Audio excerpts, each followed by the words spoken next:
এবছরের শেষ সূর্যগ্রহণ কবে দেখা যাবে?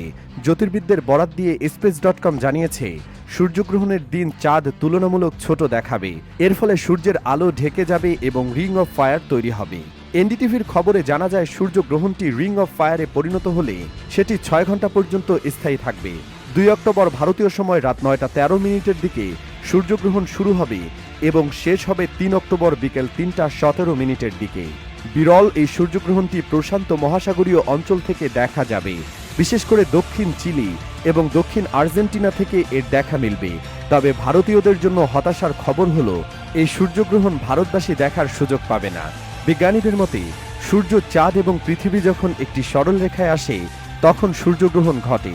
অর্থাৎ ঘুরতে ঘুরতে চাঁদ যখন সূর্য ও পৃথিবীর মাঝখানে চলে আসে তখন সূর্যের আলো পৃথিবীতে পড়ে না, যাকে সূর্যগ্রহণ বলে। চাঁদ পৃথিবীর চারদিকে ঘোরার সঙ্গে সঙ্গে এর দূরত্ব পরিবর্তিত হয়। কখনো চাঁদ পৃথিবীর কাছাকাছি, আবার কখনো দূরে।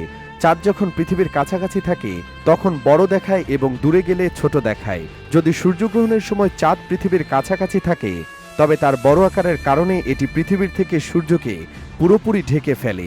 একই সময়ে যখন এটি অনেক দূরে থাকে, তার ছোট আকারের কারণে এটি কেবল সূর্যের মাঝখানের অংশকে ঢেকে রাখতে সক্ষম হয়, যার কারণে সূর্যের ধার দেখা যায় না, যা আকাশে আগুনের বলয় তৈরি করে।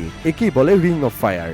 আগুনের বলয়টি সম্পূর্ণ হতে 3 ঘন্টার বেশি সময় লাগতে পারে, তবে প্রকৃত রিং অফ ফায়ার কয়েক সেকেন্ড থেকে 12 সেকেন্ডের মধ্যে দেখা যায়।